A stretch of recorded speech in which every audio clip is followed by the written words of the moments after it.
we're going to redo that entire first 5 minutes. Sounds good. Because I'm a jerk and didn't look to see that the light was on or off. So my apologies there. Take two. Take two. That's going to be a fun intro, and it's embarrassing for me. So, welcome to another episode of Stories from a Bar. I'm your host, Chris Osborne, and for this episode, I'm hanging out all the way up in Lake George, a place I haven't been since I was a kid, probably, at Adirondack Pub and Brewery with Bob Shafer. How are you, sir? I'm doing fine today. Yourself? Again, I'm doing quite well, now that I've had a few sips, and we've got the introductions out of the way the first time. This place does bring back so many childhood memories. I remember coming up here on field trips to the Great Escape and everything. And it's weird because I know it is a tourist area. I don't think I've ever been up here in the winter area time. The winter, it's mostly locals too. Of course, it's not as much business as we do during the summer. But if you drive by in the winter and it's been a snowstorm, half our parking lot will be filled with snowmobiles. And you look in the bar, and down the ends of the bar, you see the helmets all lined up in front of the people down the bar. So we do a good deal of business in the winter. That's going to be something I ask about later, actually. But thank you again for taking the time to hang out. I appreciate it. Like I said, I'm excited to be here. This is my first time in the brewery.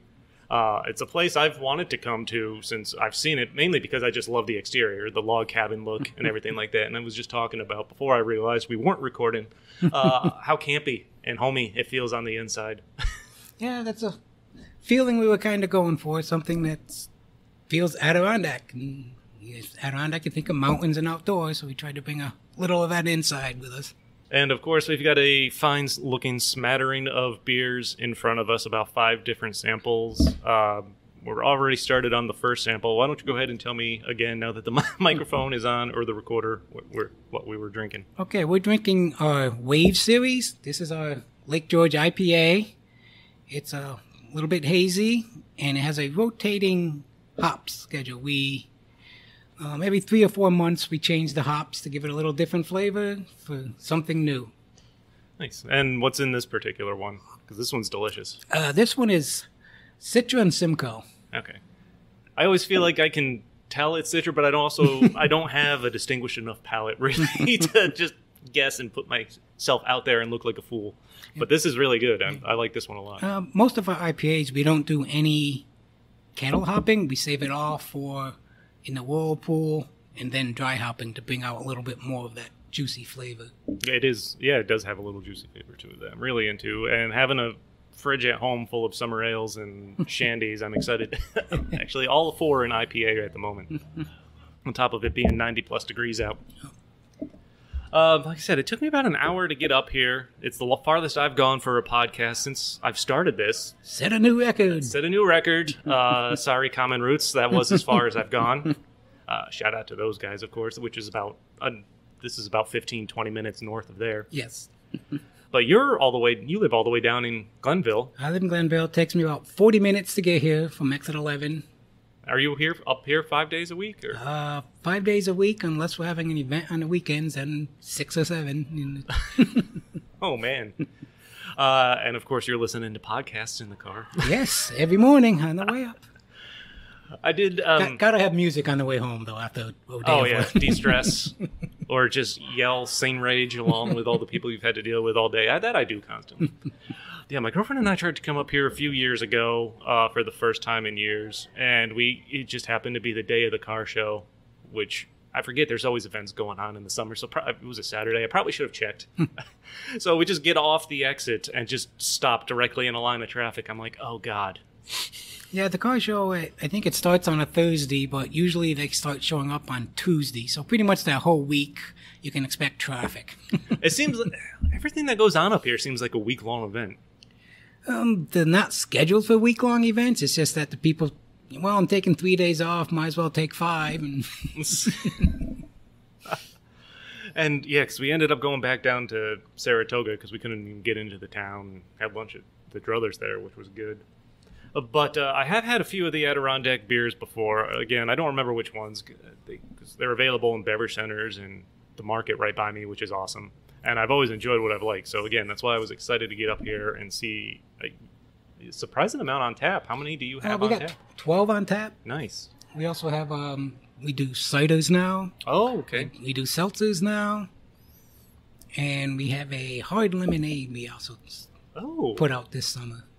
How's the seltzer thing going? I feel like, is that fading yet? That kind of fad? I thought I saw something where it is a little bit. It's not as popular as it used to be, but there's still people come in and ask, "You got a seltzer?" It's like, sure. I mean, I guess it's just something you kind of have on tap now to keep those kinds of customers. Yeah, you want to try and have a little bit of something for everybody. Yeah. I know a little bit about the brewery from the websites. The Adirondack Brewery owner, John Carr, spent some time in Europe where he got into beer and European beers and stuff. Came back, started home brewing, and eventually, about 10 years later, opened this place in '99, correct? Yep. We just celebrated our 21st. It used to be a little supermarket. Up 21st is appropriate. He built a brewery on it, and was down brewed on it himself, and we expanded a few years ago, and that's where it's at today. From what I was reading, I saw, I don't know if it was in a specific article. It was categorized as a brew pub and is now legally a microbrewery, I think. Right. Originally, when he started, he used to brew just on premise, but now we just have several distributors. We do pretty much throughout the whole state. Mm-hmm. Do you still do all the brewing on premise? Yes, all the brewing is done here on premise. It's kind of misleading if you're just driving by the front how large this place actually is. Yeah, the restaurant, you look from the front, doesn't look that big, but if you go down the side street, it's long. Oh, yeah. Let's talk a little bit about you. That's why I'm here. Okay. I like to get to know people, the people making the beer that I like to drink and then forget that I had it. So tell me a little bit about yourself. You're from the Glenville area, right? I'm from Glenville. I spent time in the military. That's why I picked up my taste for different beers. Mm-hmm. Traveling around the world, tasting different things, and came back home and, couldn't find the stuff I liked, so I started home brewing and did that for a while and took another job in a software company and was there for 20-some years, and they said, hey, offer me a nice little package, and I said, you know what? I'm going to go become a brewer. And nice. That's what I did. Do you remember the first beer you tried brewing? I actually have a bottle home on my bookshelf. The first beer I ever brewed at home. It was an amber, and it's called First Batch. And the first bottle I ever really still got it. I don't know what it's going to taste like now because that's almost 30 years old. But probably not the same. Yeah, would be my guess. So where did you actually get into your brewing career then? After brewing from home. From home, I took the course down at SCC. Okay. Who was your teacher? Was Rich your teacher? Was he the teacher? Christian. Okay. He was working down at Crossroads at the time in the Catskills. Okay. And coming up here and teaching, so he took his class and then took that class. Spent a year taking the knowledge that I learned there back in the garage, making batches every other week, honing my skills, and went on one interview, and that was here. Really? And how long have you been here? I've been here coming up on 5 years now. Oh, wow. That's awesome. Mm-hmm. Why don't we move on to our next sample here? The next one would be... you went a different way. Which way? Nope, I'll go this way. Okay, we had our wave. This one is actually called Ripple. Ripple. Because a ripple is nothing more than a small wave. Yeah? So not even something I thought of before you said that. It's a lighter IPA, not as bitter, not as heavy, not as juicy, not as much alcohol. It's down to about 4.3. It's just something that's easier sippable for this time of year. Oh, yeah. Plus, yeah, I can't have anything too heavy today. As like I said, I have an hour drive ahead of me. So. Oh, wow, that is nice and light. Yep, still refreshing. Has that fruity taste because it does have some of the same hops in it. I do use the Citroen Mosaic in here, but I also throw in some Comet and Cascade to balance it out a bit. Nice. So, how did you find out about the job up here? One of the web pro brewer, I think it was, brewing association I belonged to, and there was my son was starting college, so it's like, well, I'm gonna wait till he starts college. So he started college.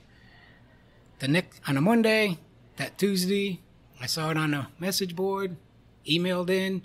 Thursday, I came to an interview. Next Monday, I started. That's how it's done. That's how impressive you were. Had them fooled. No. Well, from at least the 2 samples I've had, they did well. So, what got you? Well, you talked about it a little bit, to kind of getting into beers in the military. At what point did you think, I'm going to try brewing beer instead of just going around drinking it and thinking about the stuff you like? That was when about almost 25, 30 years ago, when I just, like I said, then it was pretty much, it was like Sam Adams was the wild, beer you can get, So I was like, well, I want to brew some other stuff, brew some of the stuff from Belgium that I like, and from my time in Germany. And because the IPAs are nice. I'm a malt guy. I like the maltier beers, but you really couldn't get that here. Interesting. So, I always say my favorite beer is free, but or cold. But I generally I constantly try the stouts, but just the darker beers I can't get into, which is. Well, I knew you don't like the darker ones. So I got one for you to try later. Well, when I say dark, I mean like porters or actual stouts. Like a dark amber is usually fine. That's kind of where my limit is. It looks delicious. Well, you have to. Later on in the fall, I'll get you some. I do a black lager.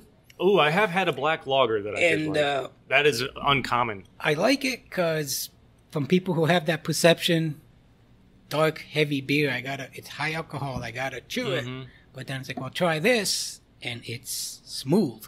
It's not heavy, it's light because it's a lager. Yeah. And hopefully some people, when they have that sort of gives them, well, I had that one dark beer I like, let me try some more. And I keep trying them, looking when I see new ones and stuff like that. But the black lager, it's funny you mentioned that, because that is pretty uncommon. I think I've only come across it like once. Yeah, there isn't many people who do it.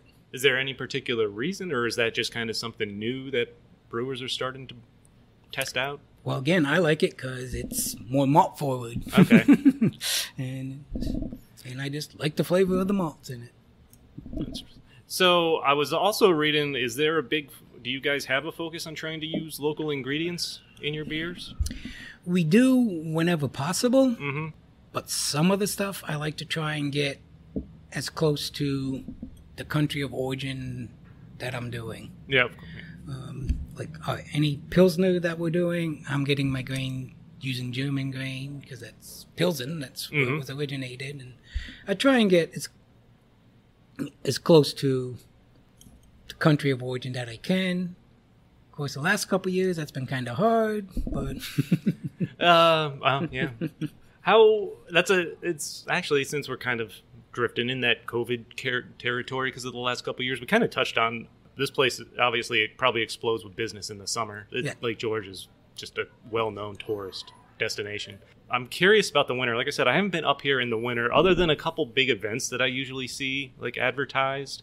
And it's kind of funny just thinking about the snowmobiles lined up outside now. Do you guys actually do a steady business? Because you're open year-round. We do a steady business. Then usually in February, for a couple weeks while the winter carnival is going on in Lake George, we do an ice fest we take our deck in our beer garden, and we have an ice sculpture guy comes in. He builds us a bar out there. Awesome. Puts lights in it and everything, and builds sculptures, and we have snow blown in and make designs, and put up a couple pine trees, and it actually gets pretty packed. It's 0 degrees out, but there's people out there going to the ice bar again. I don't think I've ever gone. I've never been anywhere with an ice bar. Provided it's not snowing this coming year, I will that particular day. I'm gonna have to come up here and check that out. Why don't we tell me about which one's next as we're moving along. This guy right here. Okay, we'll go with that one. That is our grapefruit Kolsch. Ooh, the grapefruit Kolsch. Oh, I like that a lot. That's an awesome just summer sipper. And then at the back end, you'll get more of the grapefruit. Oh, yeah. I tried to bring out... I love grapefruit, so that's another reason I wanted to try this one. I tried to bring the grapefruit out through both the hops that I used, plus there is grapefruit puree in it. Okay. The puree is more of the upfront taste. The grapefruity hop is what you're catching on the back end. How many did you have to kind of experiment with this one to kind of balance it right? Because that's pretty, grapefruit gets pretty acidic. The Kolsch recipe for this is actually about 15 years old, one of my old home brew recipes. Mm-hmm. And it took me 3 tries to get the exact product you got now. And this actually just popped in my head. So with the beers you've brewed here, what's been the most difficult? Is there one that stands out? The most difficult, let's see, is well, we don't have it on the menu now. Is we got one that's called Dirty. It's ever changing. It's a pale ale, and for some reason you take meticulous notes when we're brewing, and then we got that. That's how we like it. And the next time you do it, for some reason, it tastes different. And you compare the notes. Well, I did everything exactly the same. For some reason, that one's having a hard time duplicating the same every time. I mean, I guess there's always like unknown variables, so I guess that doesn't surprise me. But it is weird to think about. Well, you can brew something once. It's similar. Yeah. I mean, again, most people probably wouldn't tell the difference. I'm probably one of those people, especially the more I drink. But do you have a favorite that you've done, a personal favorite, or is it ever rotating based on kind of what's cooking? I really don't have a favorite. It depends on my mood and the time of year. And my favorite time of year would probably be winter, March, because then you're getting into the heavier, maltier beers that I prefer. And we do that time of year. I'll start in like October, November. I'll brew a bunch of them, and we also have a distillery across the road that we own. Oh, you guys own the distillery. High Peaks Distilling. Yep, I saw that. And great place to get barrels to put the beer in. that probably makes it a lot easier since it's right there. Yes, it is. And so every March we have a barrel fest, which again another outside event. Yeah, that is the event I think I remember seeing. Do you have since you guys do so? There's a lot of events that go on up here. What's your favorite? I would have to say Barrel Fest is my favorite. Barrel Fest? Just for the amount of, it's winter time, it's outside, and just to see the amount of people that show up, it's amazing. You wouldn't think you would get that many people to hang out in 10-degree weather and drink beer. I mean, the beer's an incentive, yes. That would help me hang out outside more. Is there anything you generally try to avoid brewing? I'm always curious, like ones that you just don't think you can not handle, but never come out the way you want, or always seem to go awry. Probably along the lines of the hardest to brew question that I asked. Not really. I'm pretty much up to try everything, trying something new and technique or something. Usually if it's the first or second time I'm trying a new technique or a new ingredient, that doesn't work out so well. But actually, since we're kind of a follow-up to that, I guess, is there something you haven't tried yet that you are very interested in doing? Yes, I'm been in touch with some people. I'm doing one in a couple of weeks. Hop farm out of Michigan. They're doing some crossbreeding and prioritizing hops that only they have, and they sent us some like, here, try these. I'm going to try a beer with those. And also, I've been reading up on, and we're going to try doing some hop mashing instead of hopping in the whirlpool. Okay. With the hop pellets, going to try some whole cone with the whole hop flour and everything. Put it right in the mash with the malt. And see, do 2 brews, one the regular way, one that way. Supposedly, they say that brings out more of the aroma in the hops. Interesting. Now that you've been here for as long as you have, you've done a lot of your home brewing and stuff. Do you think you've encapsulated like those European beers and those beers from around the world you really wanted to try to bring here? The Belgian stuff, yes. I'm pretty good with that. I like the way they turn out. I like the flavor, and that they seem pretty happy with them. And sort of, I like sitting at the bar sometimes watching people drink, and they seem to go over pretty well. What were you doing in the Air Force? I was Air Medical Evacuation. Oh, wow. I was the guy who would run into the battlefield and grab the injured people and treat them the best I can and bring them out to the airplanes to fly them out of there. Is that something you thought of before joining the Air Force, or you wanted to do in Nope. particular? I don't know how it works, honestly. My brother was in the Air Force maybe 22 years. He spent a lot of time in Germany. I think he was stationed there for 4 or 5 years out of his entire tenure, and of course a lot of time in the desert. But yeah, when you do they like assign you a particular job if you tell them you're going into a certain area? Well, I went in the communications field. Okay.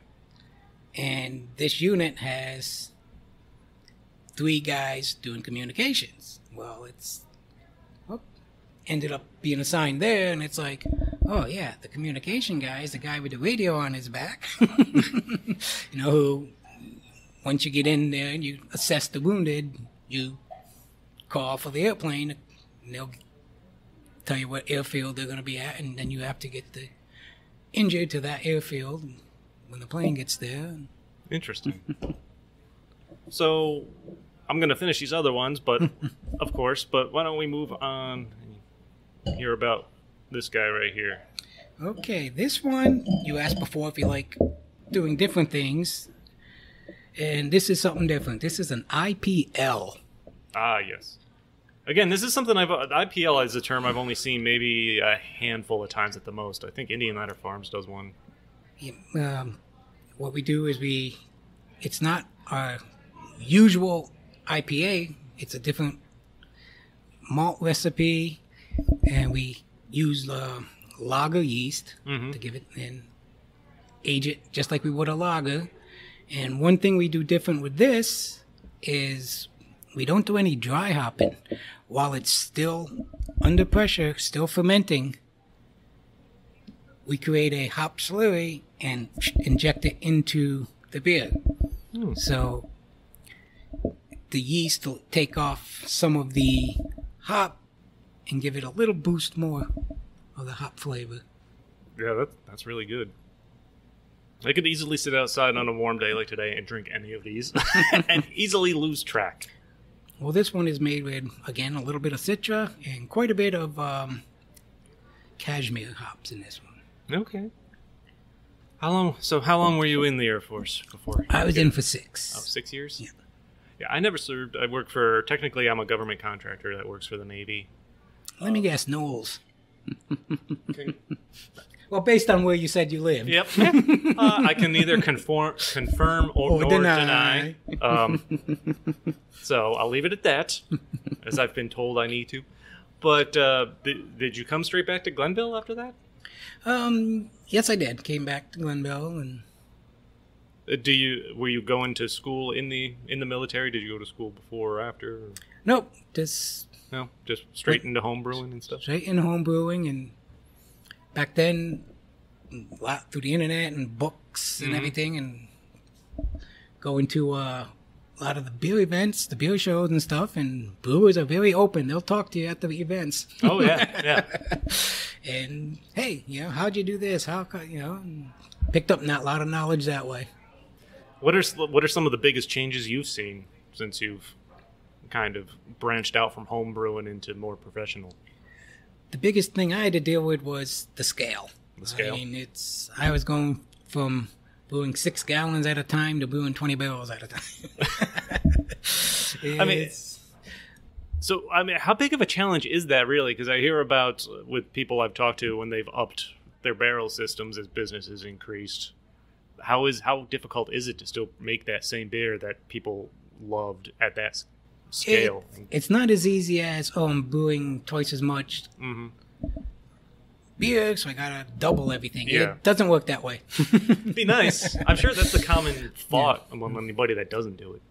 Yeah, but you'd still have, it's a lot of math and science, and like I said, I worked for a software company, so in there I created quite a bit of spreadsheets and stuff, so for me it's easy. It's like, okay, I got this recipe where I brew 5 gallons. Now I want to brew 15 barrels, so I would go in to the 5 gallons and put in the ingredients, and poof, it tells me what I need for.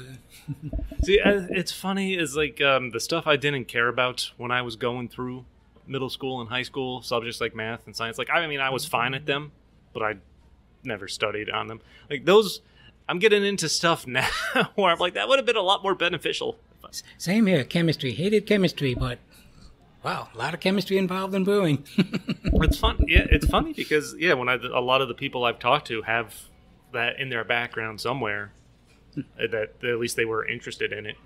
And then what's funny is the last class I had to take to graduate college. So I went to St. Rose in Albany for my bachelor's, and I was 3 credits shy of graduation. I wanted to take a online summer class to wrap up my degree, and the class was full. So I'm like, it's online, and I need 3 credits to graduate. Or it was either that, or I couldn't get an internship for 6 credits. I got one for 3, because that's all that was available. So I had to do like a summer class. So I talked to someone in administration. I'm like, is there any way I can take this online class? I just need 3 credits to graduate. They're like, nope.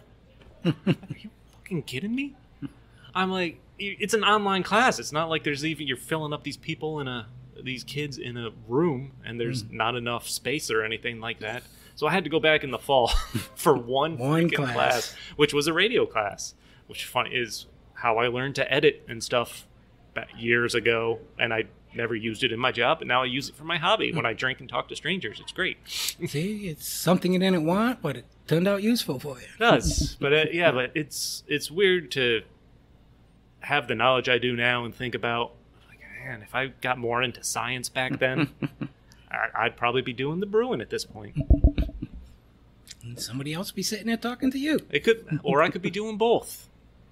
I mean, did you have a particular interest in school when you were starting out? No. Okay. That's one reason I went in the military instead of college. I didn't know what I wanted to do. Nothing wrong with that. That might have been the same for my brother too. I don't know. I got through school. I had an idea. Again, I have a computer degree and communications degree, either of which are particularly applicable to my current job, but are more applicable to this, which is why I love doing it. So what's your favorite part of working here? You've been here for 5 years. 5 now years. You said and obviously it's a little bit of a drive for you to do 5 or more days a week on occasions. So what kind of keeps you motivated? I like beer. It's just something that I've always been interested in. The staff here is great. Everybody pitches in, when someone needs help, and it's just a good place to work. Who are some of the other people involved with the brewing that we should know about or give a shout out to? There's Ryan. He's our brewery manager. Okay. He's the guy who does all the stuff I don't like to do. And he's the manager. All right. He deals with the customers and the ordering and the shipping, and he also oversees our packaging. We do our own packaging on site. So he oversees those guys, and he's the workhorse. I got the fun part. So actually, I'm also really excited because the food always looks delicious here whenever I see posts. I'm definitely getting something to eat before I go. But is there anything from this place started as the brewery? Was it a restaurant too, or did that start afterwards? I believe it started the same time. The Okay. pub and So, do you probably get firsthand cracks at what's coming on the menu? Have you had some recent favorites over the years? I don't know if it's still on the menu. They used to have a salmon sandwich that was pretty good. Salmon that I sandwich? like. Okay. I'm not that in this. I'm not. They changed the menu. It's hard for me to keep up because, like you said, I live an hour away. I'm not stopping in and eating all the time. Oh, yeah. Let's say someone's coming to Lake George. They're coming here. Things you should, beers you personally recommend. You recommended, which one to me? I forgot now. Because the list is 12 beers long. Was it, it was the IPL, wasn't it? Yeah, in the current lineup, I would say the IPL. Try the IPL because it's something you're not going to find a lot of. It's something different. Okay. Yes, I'm Also, gonna. our Bare Naked Ale, our Amber Ale. That's actually the reason it's on top. Is it's our best seller. Is it the Bare Naked? Yeah. Well, why don't we move on This to one. the last sample here? Okay. This is the Barrel Aged Baltic Porter. Ooh, barrel aged.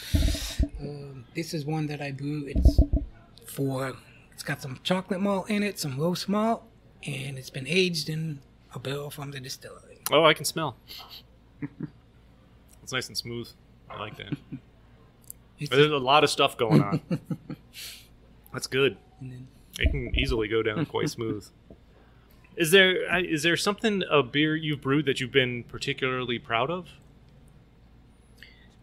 Last winter I did for our winter ale. I did a old ale. It's a English ale that they brew for the wintertime, and they use an ingredient called treacle.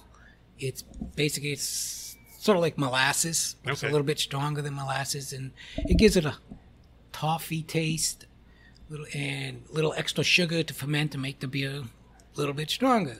Well, this is America, so this is the Northeast. Let's use maple. Yeah? Got a hold of a bunch of New York maple syrup. Let's use that instead, and that came out quite well. Really? Interesting. No, I just can't get over how smooth. I mean, you can tell that it was in a barrel. Is it, before the distillery was there, was it hard to come across barrels? Has there been like a barrel shortage? Well, since I was here, they've always Or is it? had the distillery. Oh, have they? Distillery, Okay. I think, started a year before I got here. Oh, all right. So, but the thing with the barrel age is about a third of it makes it to production. Mm-hmm. Because you never know what you're going to get with a barrel.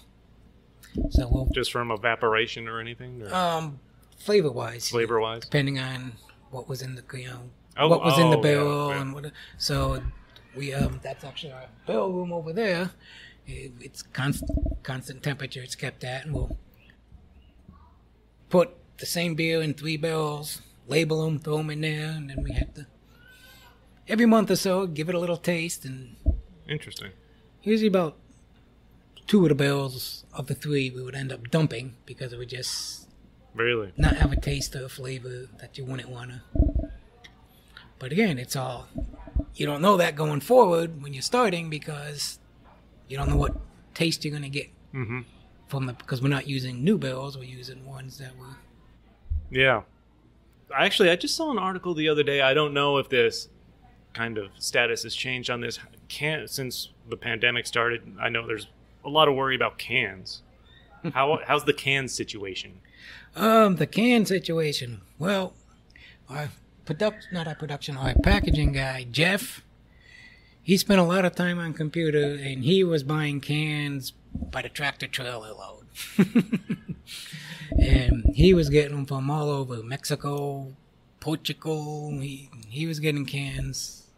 Really? But like I said, he's spent time researching and buying And I don't think I've been to a real touristy area like Lake George since well before the pandemic. So this is probably a different kind of environment from just a regular town that's gone through the pandemic. Have you seen, I mean, you have being up here, what's it been like in this kind of area? over the last few years? It was like a ghost town. There were a lot of businesses, even up to last summer when they just didn't open. And finding workers was a big part of it, pretty much. Every place on the strip would have a sign, help wanted, help wanted. And that was a big thing that held a lot of them back from opening up. But that and the rules kept changing. Yeah. You can open up, but you got to do this. You can't do this. And so it was, as for us, of course, at the beginning, the restaurant was closed. But and we don't have a tap room. So what we did was the tasting room over at the distillery, we would package our beer, take it over there, and that's where people could get the to-goes. Oh, wow. Over there. And also want to mention there's a beautiful outside area that I down there as I was coming in. Yeah, we have our deck, our covered deck that'll block the sunlight from you, and then we have our little outside beer garden if you want the sunlight. I'm okay sitting in the shade today after the last few days. I think it's going to only be just as warm, if not warmer, for the next few. Yeah, I drive a Jeep, and usually after work, I like putting the top down and hitting the Northway driving home. But the last couple of days, it's been top up, AC on. I had a Wrangler, and I remember I always said I'd drive it till one of us died. One of us died. Obviously, I'm doing the podcast, so it wasn't me. Because life with no car payment's the best feeling in the world. But there was the time on, I remember going, it was either on 90 or 87, and I made the mistake of wearing a hat with the top down. Gone. Like, I'm not getting that. But I do miss that Jeep so much. But what's funny is, so I got a new car maybe a month ago, and I had a Jeep Liberty that I had for like 9 years. Again, life drove it till one of us died. The transmission was going, so it's like pay $3,000 or more to fix it when it's only worth a third or quarter of that, or suck it up and get the new car.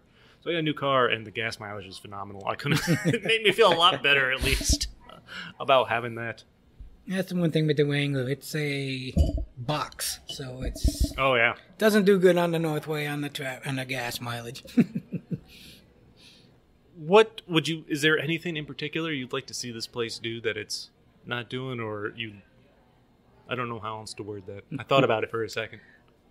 From my vantage point, I like the way they're doing things. Pretty much every month we're having an event, and so we're getting out there, meeting people, customers, and seeing things. We're not closing down in the winter like a lot of businesses. We're still open. It's interesting because, I mean, I'm not overly familiar with this area. I, of course, passed a few bars and stuff on my way here. When businesses shut down in the winter, and you guys are open, does that at least kind of guarantee traffic, people that want to come outside or do something if they're here? Yeah, through the winter months, it's mostly the locals. Or just locals? In. Our main months go from like June, when kids get out of school, till the end of October, when we do 2 Oktoberfest in a row. We do the village one, and then we do one ourselves here. And then after Oktoberfest, it pretty much slows down. And being a tourist area, have you met people from all over the world here? Do you get a lot of visitors from? Yes, we do. In fact, this morning when I was over at the distillery, a couple walks in. There's a restaurant next to the distillery, and a couple walks into the distillery, and they had a German accent, and they were, "You serve breakfast? Not unless you want bourbon." You know?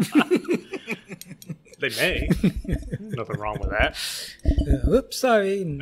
Where's the restaurant? Next door. But as far as if you check the license plates in the parking lots, we get a lot from Jersey and Connecticut. A lot of people. Yeah, I mean, a lot of Northeast people, I'm sure. I think that's honestly, I think that's about it. Okay, well, this was fun. Anytime you got a chance to drink after work is or during, sometimes, if that's acceptable, socially acceptable wherever you are. No judgment.